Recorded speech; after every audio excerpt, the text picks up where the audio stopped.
Magandang umaga po at welcome po sa ating programa, My Morning Manna with Pastor OG.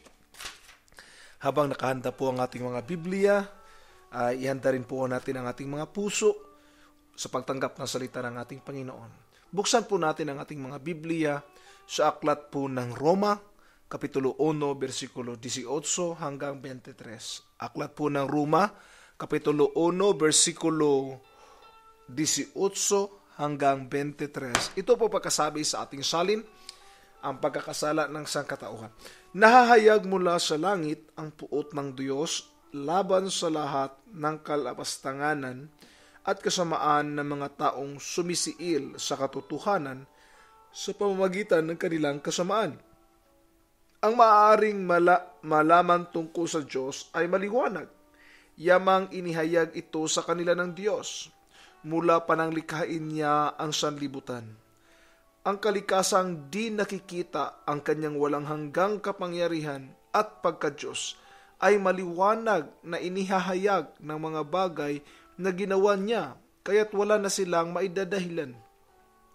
Kahit nakilala na nila ang Diyos, siya'y di nila pinarangalan bilang Diyos ni pinasalamatan man. Sa halip, naghaka-haka sila ng mga bagay na walang kabuluhan at nadimlan ang kanilang mga hangal na pag-isip. Sila'y nagmamarunong ngunit lumitaw na hangal. Nang talikdan nila ang kadakilaan ng Diyos na walang kamatayan at sambahin ang mga larawan ng taong may kamatayan, ng mga ibon, ng mga hayop na may apat na paa at ng mga nilalang na nagsisigapang. Our topic for this morning is too good to be ignored. Our God is too good. Our God is too good for our lives na ginawa niya ang lahat para sa atin. But most of the people are ignoring His power, ignoring His existence. Marami ng atheist na lumalabas ngayon, ignoring the existence of our Lord.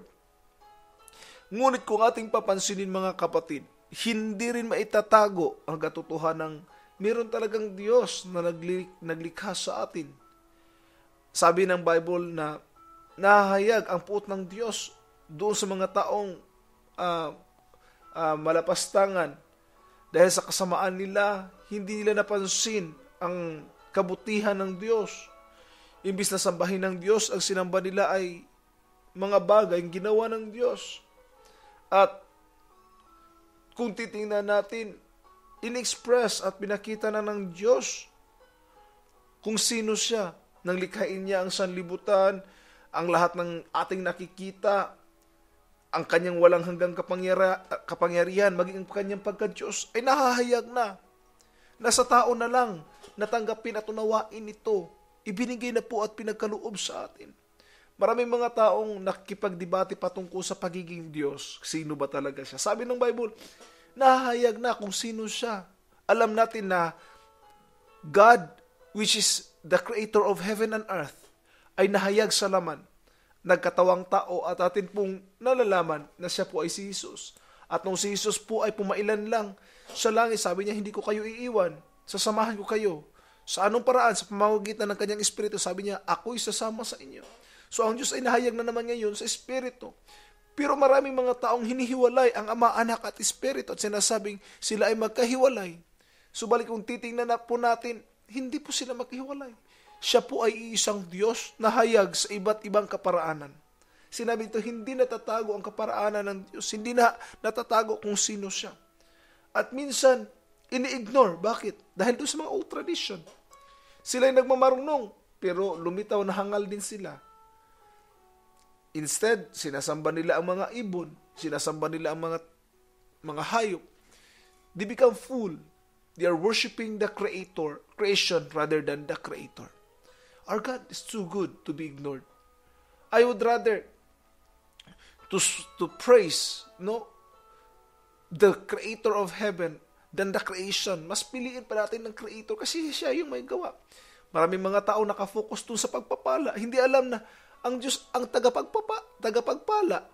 Maraming mga taong nakafocus doon sa pera, hindi alam na Diyos ang siyang may nagbigay ng kalakasan upang maangkin at maabot ang mga bagay na ito. Siya ang may-ari ng lahat. Langit at lupa ay pagmamay-ari niya.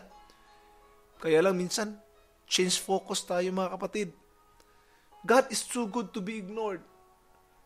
Saan ba nakatuon ang ating atensyon? Sa blessing o sa blesser?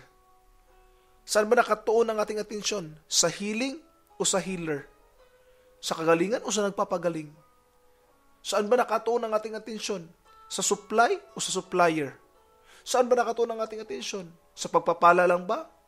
O sa nagbibigay ng pagpapala? Yun po ang tanong. Our God is too good to be ignored. Please, give your attention let's focus. Bigay natin ang ating attention sa tagapaglikha, sa Diyos na dakila. At sabihin ko po sa inyo, lahat ng bagay ay susunod lang sa atin. When we seek the blesser, blessing will follow. When we seek the healer, healing will follow. Everything that we need is in Christ Jesus. Hanapin natin siya.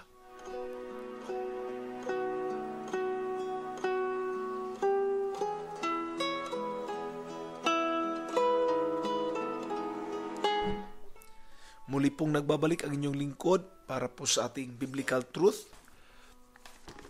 Ito po ang mga bagay na aking naisulat dito sa aking journal. Sabi ko dito, the Lord Jesus is too good to be ignored, too powerful that cannot be noticed.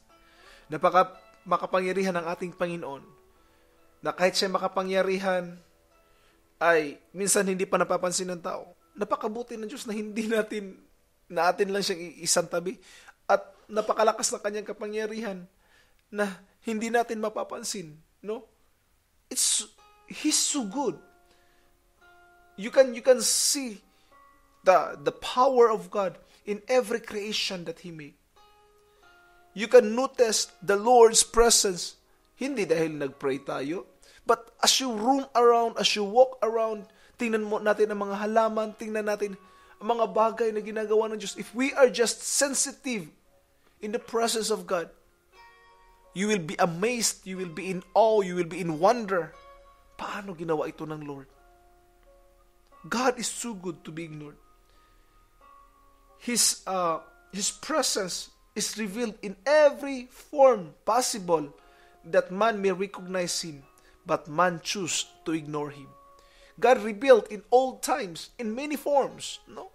Sa Old Testament, nagpakita siya sa mga tao in the form of pillar of cloud, pillar of fire, in tremendous way. Kay Shadrach, Meshach, and Abednego, he appeared as an angel. He appeared as the fourth man doon sa fiery furnace. Sa time ni Moses, nag-appear siya as the rock. Ang dami niyang revelation. But man choose to ignore the Lord. In every possible form, the Lord revealed Himself. And Jesus, the last manifestation of God, revealed unto us. He revealed as a man, bilang tao na, that man may fully understand who He is. But still, they try to ignore Him. They crucify Him in the cross of Calvary. Maging tayo man siguro, hindi man, maaari sabihin natin, hindi naman ako, wala naman ako kasalanan, hindi naman ako ang nagpako sa Diyos. Yes, we might not ignore the Lord during those times, but today, hindi ba natin siya ini-ignore? Sa pamagitan ng pagkalimot sa Kanya sa pananalangin, do we not ignore Him by not recognizing that He's the source of blessing? At minsan sinasabi natin, naangkin ko ang kayamanang ito dahil magaling ako, may kapangyarihan ako. No, hindi po. We acquire this blessing because the Lord allows us to have those things that we may also glorify in His name and recognize that He is the source of everything. Church of God, our God is too good. Every flowers that bloom express that there is a Creator that fashioned every petals and green leaves. Everything, every trees that gives fruit gives glory to God. Every creation, the sun, the moon, the stars, light in the night, lights in the day, showing us that God is too good to be ignored. I hope this morning I give a challenge that please never ignore our Lord this morning as you start your day. Always recognize Him, that He is the strength that we have as you continue to walk and to work, as you continue in your lives today. God bless.